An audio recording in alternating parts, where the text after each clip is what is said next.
Fancy garment and kids mall, sherwani, coat pant, 3 piece, suiting, shirting, tailoring, बच्चे और बच्चियों के लिए कई सारे कपड़ों की वैरायटियां। हमारा पता आयशा नगर पुलिस स्टेशन के सामने, हजार खोली, मालेगांव। प्रोप्राइटर चांद खान।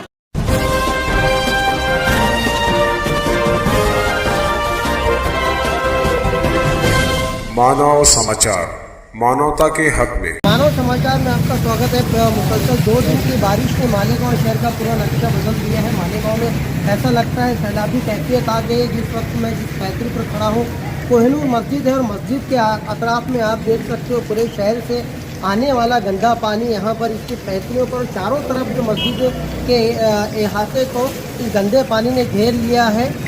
नमाजी बड़ी ही मुश्किल से अल्लाह के इस घर तक आ रहे हैं और काफ़ी परेशानियों का सामना करना पड़ रहा है उन लोगों को। और ये गंदे बदबूदार नापाक पानी से गुजरकर नमाजी इस मस्जिद में जा रहे हैं।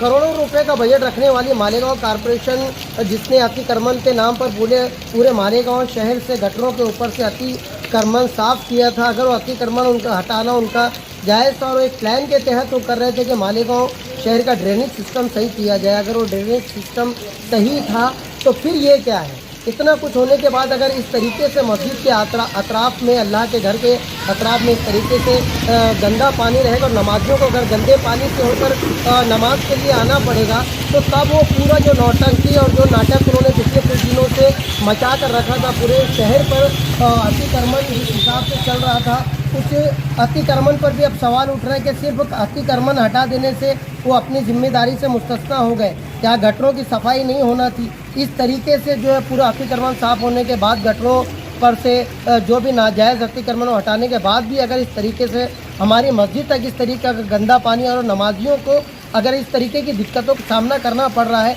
तो सवाल उठता है मालेगांव कारपोरेशन पर, ये सवाल उठता है यहाँ के इंतज़ामिया पर कि किस तरीके से सहूलत के नाम पर मालेगांव शहर के लोगों का मजाक उड़ा रहे हैं और सिर्फ जो है अपनी जेबें भर रहे हैं।